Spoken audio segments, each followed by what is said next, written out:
everybody. It must be Monday and it must be 8 o'clock and I must be Spike Cohen because this is Culture of Winning and I am Spike Cohen. That was a weird intro. Hey everybody, I'm Spike Cohen. Welcome to Culture of Winning. Happy Hanukkah. Hope you had a great weekend and are ready to get started with talking to Libertarian candidates about how we can win elections as Libertarians, because that is what this show is about. And not coincidentally, on this 11th episode that we are having our 11th guest. Not coincidentally, I am interviewing yet another Libertarian candidate who has won election as a Libertarian. And without further ado, I would like to introduce my next guest. He is the City Councilman of Belleville, Kansas. I think I said that right. His name is James Doyle. James, thanks for coming on. It's Belleville, Kansas, right? Yes, sir. Perfect. Hey, thanks so much for coming on, man. I really appreciate it. Well, thank you. Absolutely, man. So you are the first time that this is your first time being on any of my shows, including Culture of Winning. And so anytime I have a Libertarian on any of my shows for the first time, I ask my first question, which is, what is it that brought you to Libertarianism and the Libertarian Party? Was it kind of an aha moment or sort of a gradual evolution over time? Every Libertarian has their story. Tell us the James Doyle story. Well, I am from rural Kansas, and if anyone has ever visited our beautiful state, they'll know that we are a very deep red state. So I registered right out of high school as a Republican. I was convinced that primaries were an absolute importance, and if you want to be able to vote in them, you must be a Republican. And so that's the route I went. But over the last 10 years, I've never felt quite in the Republican view. I've never felt in the Democrats, and so I've just kind of affiliated myself as an independent. I should have moved to independent, but, lessons learned. And over time, so I spent about 8 years in the Marine Corps after the high school. I just decided I want people to be respected as human beings. I want them to be able to make decisions for their lives as they see fit without, big brother looming over left or right shoulder. And really, as long as you live within that realm of your rights and where your rights end and another's begin, and we all understand that, I mean, that just sounds like almost utopia to me. Money isn't super important to me, and that might be inflammatory to say in certain areas, but where I'm at in life, I just want people to be themselves, be free, and kind of shed that whole party hive mind mentality where you have to be this certain way in order to be a part of this group. You should just be who you are and contribute how you can. Take that volunteerism. So 2016, I started seeing quite a bit from the Libertarians pop up, and Gary Johnson was our candidate at the time. And started listening to what he had to say. I've never been a big drug user. I've never used anything, actually, so I wasn't really big when I would hear like marijuana and stuff. I was still shedding kind of that naive mentality from a rural area, going, oh, that's terrible, you shouldn't do that. But as I watched more of him and how he just kind of spoke and said, really, it's your life, you do you, said I could agree with that.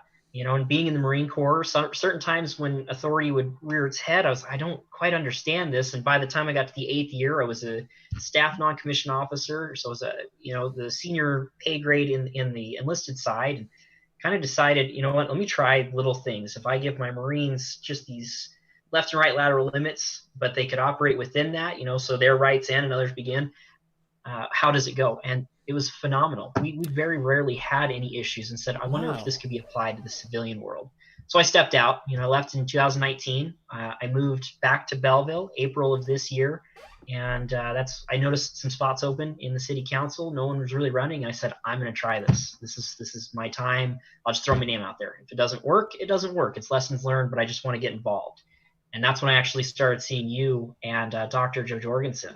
I said, okay, we've got some, very well-spoken people who can put their thoughts together coherently, but they say things that I agree with. These are my candidates here. I could follow that. So went right along, and right around June, I realized I was still registered as a Republican. So I ran down to our courthouse, which is a couple blocks away, and I filled out my card and said, you know what, now's the time. I don't really care for parties. One day I want to watch the tiresome two, the Republicans and the Democrats, dissolve, and that should be us too. We should go away and vote based on people's abilities and just who they are. And I'm sure we're going to have to filter out and vet many people, but we'll get to that bridge as we get there.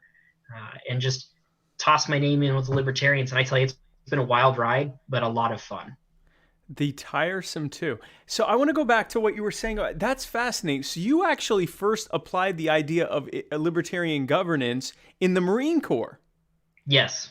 Can you give some, this isn't really relative to, well, I guess it is actually, because this was your first position of governance. Can you talk about specifics on what you did to apply more of a libertarian way of thinking and how you allowed your Marines to conduct themselves? I'm fascinated by that. So on the enlisted side, everyone's careers are usually linear. They just follow from point A to point B, and you go through your promotions, no big deal. Mine was just constant loop roller coaster. I was the guy that was tasked to kind of go do jobs that maybe nobody else wanted to, or they didn't really pertain to your actual official job, but it's just how everything worked out. With injuries and switching jobs and training, I said, okay, just put me where you need me. I'll help where I can. Okay. And I was blessed to serve my last couple of years with about 1,200 to 1,500 Marines under my charge. Not all at once. I think the largest we were at any given time was about 800, which is an unseen number of just junior Marines.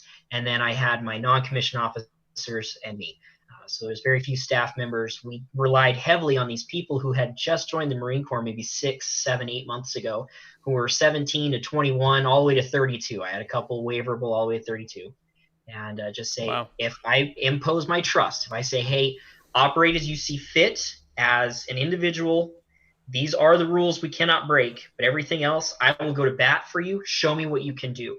And instead of just driving with an iron fist, authoritarianism, they operated very well. We had a couple that they needed some guidance, and that's really fine. I think that applies to real life as well. But for the most part, out of that 12 to 1,500, we operated 400 something days without any liberty incidents, which means, time off of work, no one was going out and getting a DUI. They weren't getting a ticket for speeding. They weren't stealing. So it was just nice to watch them operate as they see fit. And now I believe that if it can work in the military, I believe it can work in the civilian world. That is fascinating. Every time. So I literally even earlier today I was on a show called Liberty Happy Hour, which is based in Maine, and Harrison, one of the hosts, is a former. I don't think he was he may have been a Marine. He said he served in the military, and he talked about all the stuff that he saw that failed over there, and how authority often was just a presumption of authority, and that it didn't actually come from a level of expertise or knowledge, and that it led to bad outcomes very often and whatever. I'm not sure I've ever heard someone talk about how in the military they were able to apply libertarian solutions to actually do things better in the military. It's always, I learned that this sucks, so I got out of the military and did that. So that is absolutely fascinating. So now, and you kind of went into my next question. You returned to civilian life, right? So you've done your time, and now you're returning to civilian life, and you saw an opening, and now you said you're originally from and forgive my ignorance on I've been to Kansas once. I spoke in Wichita, and it was beautiful, by the way. But Belleville, is that like where you're from, or you're from an area similar to that, or? So Belleville actually has the world's fastest half-mile dirt track. If you've ever gone 150 miles an hour or faster on dirt, you understand it's pretty much throwing all caution to the wind and just letting momentum take you. And these are oval-sized tracks, but this has been my world forever. I was born in Denver. We lived in New Jersey and Florida, my family and I. But my grandfather brought his son, my dad, and my dad brought me out here every year for the races. We come here every first week in August, and eventually, about 5th grade or so we're looking 18 years ago, we moved here permanently. We said, instead of this being a family vacation every year, it's quiet, it's nice. It's Belleville, Kansas. It's a town of 2,100 and a county of 4,600. Everything is about an hour or so away. Airport's 3, so it's sometimes a little inconvenient. But overall, it's nice, it's quiet, and it's one of those quintessential think back a moment where most of the generations older than me, they're like, well, when I grew up, we didn't have to come home till the streetlights were on, and if we were outside of the streetlights, we were still safe. That's here. Oh. So that's where you're from. So this is basically your hometown since you were, in 5th grade. So you see an opening, you return home, and you see an opening, And I guess so what were, I guess, the things that, you said you had applied libertarian idea, which again I find absolutely, we're gonna have to talk more about that in the future because I find that fascinating. But you applied the ideas, you saw that it worked. Was there a specific thing that was happening at city council that you said, this is wrong, we need to fix it? Or was it more just, hey, let's try applying what I've seen work and see if we can do that in my hometown? So I've never noticed anything egregiously wrong with our city council. Again, Okay. we're a community of 2,100 people. Right. It's very open and closed kind of stuff at our council meetings. It's nice. It's quiet. My focus, my passion, still to this day, and will always be at the congressional level, on the federal level, in Congress, where a lot of decisions are made, where lobbying happens, where money's changing hands, where Right. decisions go awry constantly and nobody seems to really be held accountable. That's my passion. But at 27, turning 28 on Thursday, I don't know necessarily if I could build, I guess, a big enough following for the 700,000 people that live in my congressional district, at least this year. 2020 Right. was not a year to really drive around and campaign, and I know you saw it firsthand. I'm kicking myself Yes. for missing your Wichita show. Most of my friends actually did make it down there, so the fact that you actually came to Kansas was huge. You won so much respect for people out here because we have a lot of disenfranchised people in this red state. Yep. But for our city council, I saw that there was just an opening. Nobody was running at the time. That changed the day that I went to go and actually register. And I said, if I can't get to the federal level today, right now, is who I am, because I just don't have, quote unquote, enough experience for the Mm-hmm. people. Can I at least build some, show that I am responsible, reliable, I have leadership, I can, prove I have fiscal responsibility, and maybe I'll walk my way up that way. That's Have a the real goal. Having a record of governance at the local level and building your name. This is everyone listening to this. There's a common theme here in not just how you can be successful in your races now, but building upon for the future. You have to get your name out there and you have to show a certain level. If you're not running to educate, if you're not running just to spread a liberty message, if you're actually running with the express and intent purpose of winning, this is how you do it. You make your name known, you build a level of comfort and knowledge of your record of governance. That's awesome, man. That's awesome. So you, when you ran, was a contested seat? There were multiple parties that were involved. There were multiple people running. It was how many? I guess I would say, how many of the main candidates were there for your position? Okay. So it's 6 seats total for our council, and every Okay. year 3 of those seats are up. So this year there were 3. Nobody had been, no one had registered to run, and we were on the last day to register. The newspaper that comes out once a week, that's how small we are. Newspaper comes out and says, we've got nobody, and there's 3 spots open. And that was basically how I took the notice. So I, next day ran down there. I said, okay, today's final day. I will put my name down, fill out Right. all my stuff, pay the $25 fee or whatever it was to apply. And there were 6 people behind me that all filed that same day. This is nonpartisan. So Right. when you ask kind of, how was the run and what did I learn, mine is different than what most libertarian candidates had this year. But I'm very loud. I try to be well-spoken, but I'm extremely independent in my views. And I think I rubbed some people the wrong way until we found common ground with liberty, the whole overarching idea. They may not ever come to Libertarian Party, but they do like a lot of the principles we have in place and that we firmly believe in. So I think Right. that's really what took me apart from the other 6. Now, one of them was an incumbent. He did receive it, or he was elected to his seat again. I'm very excited to work with him. He's got a wealth of knowledge in construction and highway management. We do have 2 major highways in our area, so to have that and let me lean on that is great. I can understand business and manpower management, but infrastructure, sometimes I kind of question it. I am a libertarian, so when people bring up roads, I am ready to go. Ready to fight on the roads. You probably need Yes. to have a little. That's fantastic. So it was a 7-way race, including one incumbent, and you won one of the top 3 spots to be able to actually win. What would you say? And you don't have to pick just one, but what were some of the most challenging parts of your running for city council, would you say? For me, I had notoriety. I was well known here. I was involved in many things in high school. This is again a really heavy Republican state, really heavy Republican city, and I served in the military. So I had all of that going for me until I took to social media and started talking about fiscal responsibility, holding elective officials actually responsible, Right. things that people didn't like. Because I could go after the left. I could talk about Joe Biden. I could talk about Tulsi Gabbard. I could talk about Kamala Harris, and everyone was all about that. As soon Yep. as I brought up Donald Trump, Uh-oh. religious zealots, kind of usually that's usually about how I describe it. He's not a demigod, he's not some deity, but there are people who are absolutely convinced that he is sent here to save this country. Those are the times and points of friction where I really had to learn: do I tear this person apart? Do I not come to the middle and have a discussion? Do I just obliterate them with facts, tell them they're stupid, tear them apart? Or do I say, okay, I understand where you're coming from. I used to Right. believe in a lot of this, but here's what the rest of the country is looking at. And one way to really beat prejudice is to travel. I've been blessed. I've traveled the world. I was stationed overseas. Many people here, not so much. And again, we're not at the federal level, so I had to dial it down. Instead of talking about It's a trillions of city dollars, we're only race, talking maybe exactly. a million. Yep. So that hardest thing is just honestly putting yourself out there, especially when you are different than the major demographic in your area. But it's not impossible.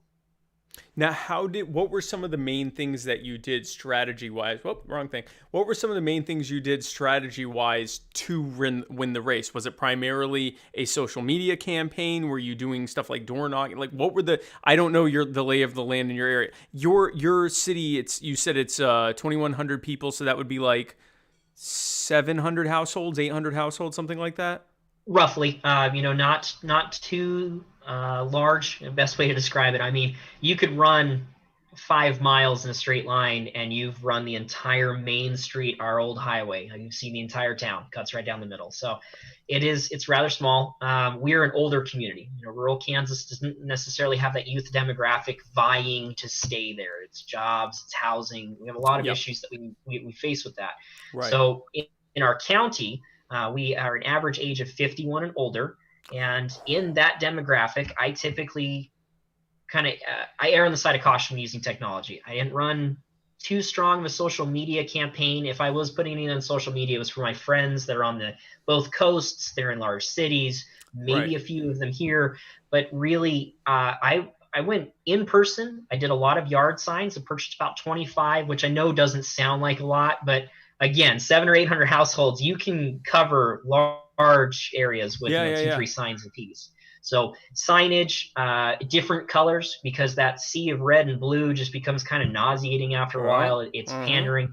I wanted to do gold and black. It wouldn't show. It just didn't quite Yep. work well with our area. So I did purple and orange, and it was just borderline eyesore and eye catching, but it was enough to catch people's attention. And anytime I was stopping the street, or I was going to a store or something, people, hey, you're back? You haven't said anything. I said, I know, it's 2020. We're not allowed to go outside. So hi, how you doing? Right, And right, right. just kind of ride that the ability to hide in public a little bit, because I didn't know exactly how my statements would be taken. I really didn't want to burn too many bridges in this town as I'm trying to open a business. But overall, as I started talking to more people, and I put signs all over my truck. I had Joe Jorgensen's sign on my tailgate. I had our candidate for senator here, actually, Jason Buckley. I put him on Yep. my tailgate. And I've got the Kansas Libertarian sign that says the two-party system is broken today, still mounted on the back window of my truck. And everywhere I drive, it's great canvassing. That was probably the most important thing I did. We're just roads. We're rural. You have to drive everywhere. But if you can use signage on your vehicle, and I use just the 3M pull tabs, hasn't damaged my paint, nothing. Fantastic. I get more comments on the two-party system sign is broken than any other. So that's why I've left it up. But the signage really helped. Having that notoriety, that the name that people kind of remember, that helped a lot too. And just going out there, putting myself out and saying, hey, this is what I want to do for you. This is where I want to go. I've always let people know I don't like parties. One day, hopefully we get rid of them. And if I can Right. help at the federal level, that's where I want to be. But put your faith and confidence in me working for you like you did when I was a service member. help me help you. I want to learn, and the best way is here at that local level right now. And I did also tell them, I'm not going to take everything you say and run with it. There are a lot of things that I just have an issue with. When you say you want small government, but you don't make small government or fiscal responsibility, and those are two really big things out here, it drives me nuts. Yeah. So I've told people, we don't do too much with taxation here, but if I run at the county commissioner's level in 2 years, I will make it my mission not to raise taxes. And I don't understand why we just can't curtail our obligations and spending. So talking to people in person, signage, those were my two really big things. And again, just putting myself out there and seeing if they'd take it. So this is an interesting thing. And folks, this is why I wanted to talk to libertarians across the country who've been elected, because the lay of the land is different. In James's case, door knocking wasn't going to work as well as it would in some other places because there's probably quite a bit of distance from door to door. So conceivably, he might spend all day long to knock on 15 doors. It's not a good use of his time. His time was better spent going into the places where people were congregating and talking with them one-on-one, doing some social media stuff, but not a lot. But more importantly, having his signs out in the main thoroughfares where people went and having it look different enough from the other ones that people would go, huh, Doyle, huh, that's interesting, James Doyle, oh, James Doyle. And they're seeing that and then knowing who he is and everything else to be able to make that connection. It worked in his area. Now, in your area might be more densely packed. It might be more urban or suburban where you should spend your time knocking on doors. Or it might be even more rural where you need to be doing everything remotely and campaigning and, just like the local, coffee shop or the local restaurant or the local whatever where the people get together and just do it that way. Your lay of the land and you as someone living in your community have a far better way of knowing this. Is going to determine how it is best for you to campaign. And James is a perfect example of that. In a rural area, door knocking would have been a great way for him to get tired real quickly and probably hit, all of 50 doors in doing so. So it sounds like you really learned a lot of lessons here. If I can, pretend I'm coming to you and I'm running for office, and keeping in mind that a good number of the people that are watching this right now across social media are people that are considering running for office, or considering helping someone else who's running for office. What would be would you say was like the biggest takeaway, the one thing you would want to make sure they don't walk away from this show without knowing? What would be the single biggest thing that you want to say to them?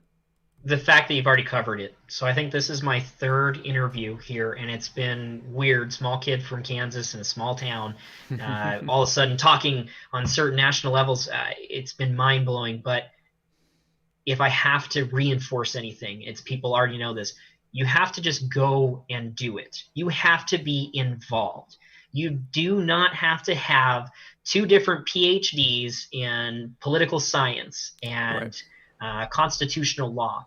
You don't have to have this huge just litany of items that make you suddenly qualified to get into government, to instill the idea of absolute liberty and individual responsibilities and freedoms. You don't have to be this perfect saint sent from whatever you believe.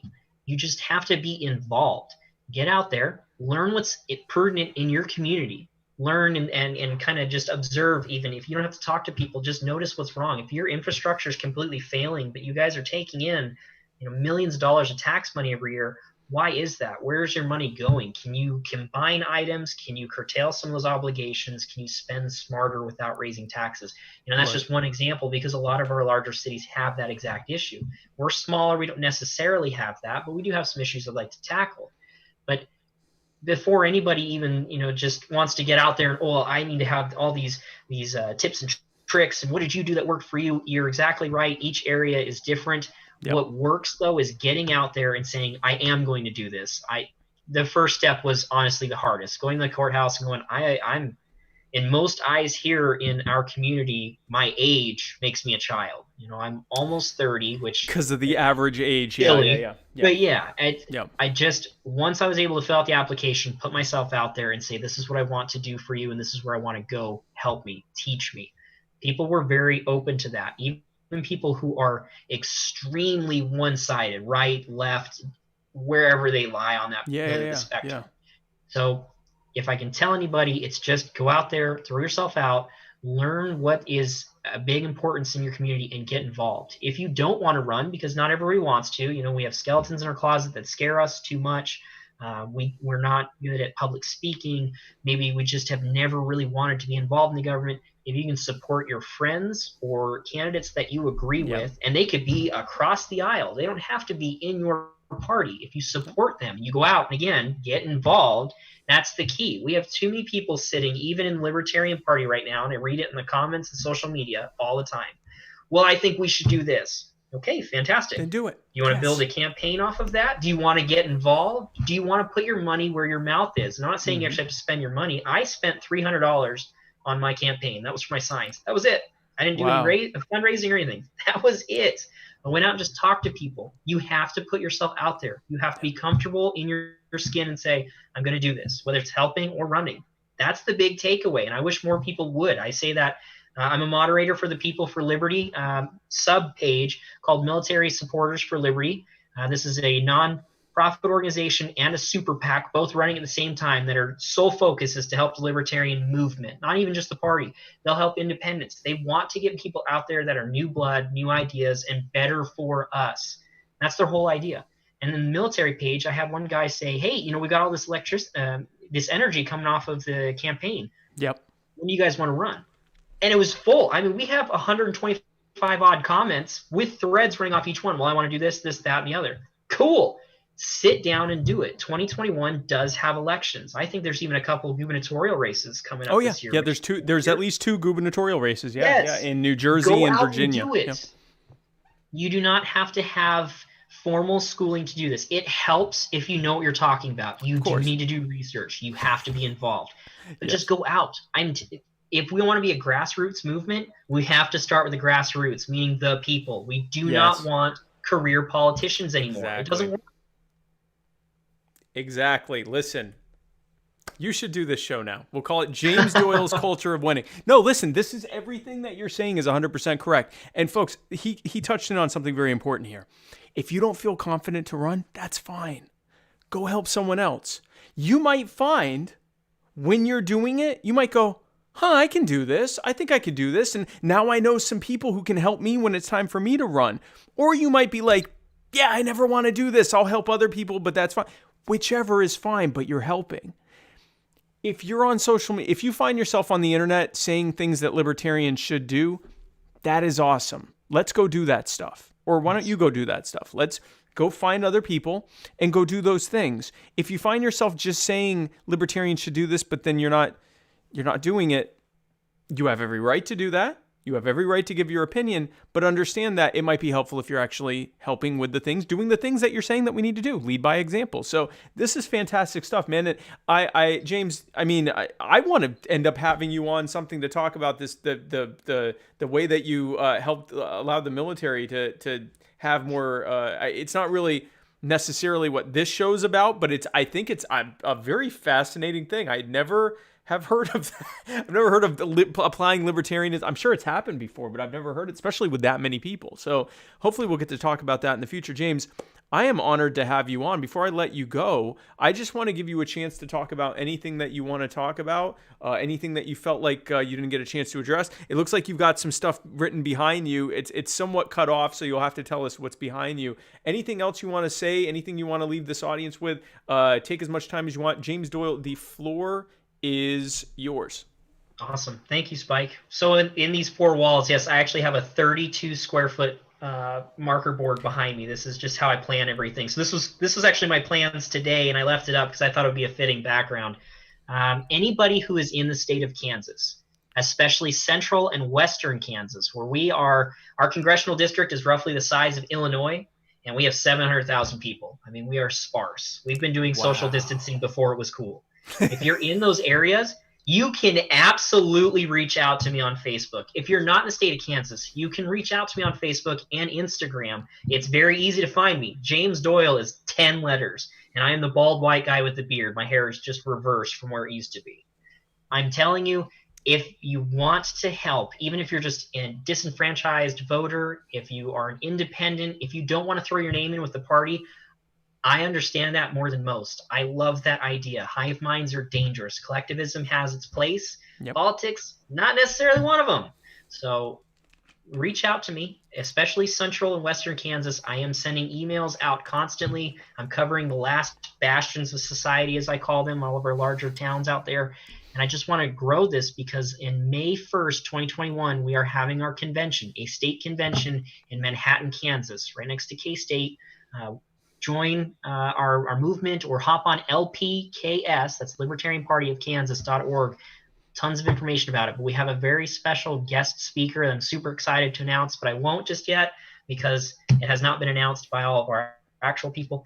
I'm just a district and a county coordinator, so I leave that to the executive team. But I'm really excited for people to just want to do this. I think we've reached a point where the tiresome two, and I'm hoping to trademark that. I like it. I like the tiresome two. I like it. Get rid of them. Spike says Republicrats all the time, and every time I see it, I laugh. I think it's funny. It's fitting. I saw another one. It was like Demerans or something like that for the opposite way. It wasn't as smooth, but I think you can kind of maybe tweak it to say Demoblicans or something. That would be awesome. But Republicrats is awesome. The tiresome too. It's old. A lot of the following is just overzealous. I'm stuck in my ways. This is the way it's been, always will be. If you're not part of us, you can go to the wayside, and that's it. We don't want you. And this election this year was odd. It was scary. I'm glad to see people are out there, but watching grown adults try and think that one person in the federal government runs everything, and now we're calling people kings or derogatory names all the way across the board. It's just we're not acting as we once did. This unification is not going to happen through the system we have. If we can unify our country, we need to, and it starts the grassroots movement. So reach out to me. Follow Spike on all of his social media. I wish I was cool enough to know how to put all my stuff on a screen like that. I wish I had Twitter. These are things I need to look into. I'm excited for all of this, but you've really just got to get involved. And I'm not the sharpest tool in the shed. I need a lot of help. I know kind of where to go to get it. So I ask questions constantly. I think I annoy people with that, but overall, I'm there. I'm learning it. I want to work with people. So if you're interested in anything at all with the Libertarian Party or just remaining independent but pushing the ideals of freedom, contact me. Let me know. Let's do this together. I want to grow everything in Kansas. I want the Midwest to kind of lead for the forefront. Everyone thinks we're 10 years behind with music. Sometimes we are. Sometimes as the kids say, a banger or a top hit is actually 6 months old already in LA. I learned that the hard way while being stationed out there.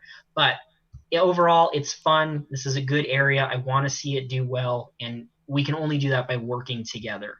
So check out People for Liberty. We have all of our different pages. There are 13 pages so far. There's the militaries, Republicans, there's Democrats, there's independents, Christians, Second Amendment. I'm in quite a few of those. There's disabilities. There are Native Americans. We're trying to just reach out to all those branches of people who say, there's nobody out there for me.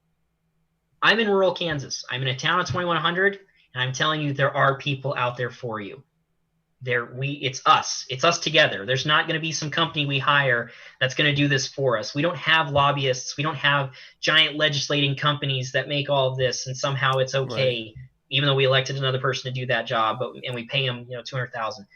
It's us. We have to do it. We have to be the change, and it starts here. So reach out, follow Spike, follow me, or I'm not cool enough to have followers. Just add me, and we'll go from there. You might start having followers. I'm not going to lie to you. So, follow James Doyle on Facebook and Instagram. Talk to him. If you're looking to run, you're looking to get involved, reach out to him. People for Liberty has pages. There's Military Supporters for Liberty, Black Voices for Liberty. There's a bunch of different offshoots of that.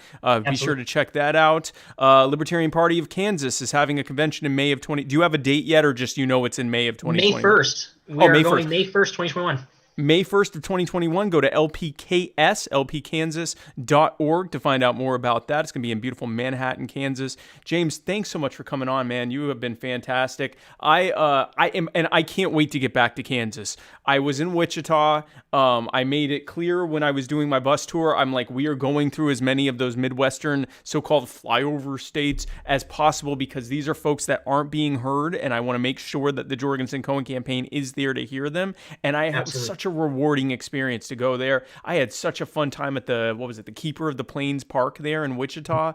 Absolutely beautiful. The people were amazing. They were so grateful to have us there, and I was so grateful to feel so welcome there. We had a really fantastic showing there, and got to see that huge statue, that Keeper of the Plains. I get out of the bus and I'm like, holy crap, this thing is like as tall as some skyscrapers are. It was really awesome. So hopefully I get to meet you in person soon. Next time I'm in Kansas, that would be, or in that area, would be awesome. So, man, thanks again for coming on. I really appreciate it, James. Thank you for having me.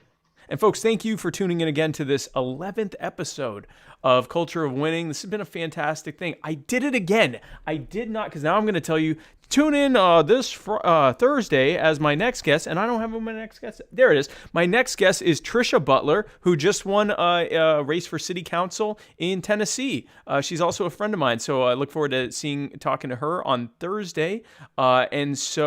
Be sure to tune in then. Of course, tune in tomorrow night for the Muddy Waters of Freedom, where Matt Wright and I parse through the week's events, like the sweet, cheerful holiday cherubs that we are. And then tune in on this this week. This Wednesday for My Fellow Americans, I will have Paul Durr with the Illinois Secession Movement on as my guest there. And then again, come back right here on Thursday at 8 for same spike time, same spike place for the next episode of Spike Cohen's Culture of Winning. And have a great rest of your evening. And I look forward to seeing you guys again soon. I am Spike Cohen, and you are the power. God bless, guys.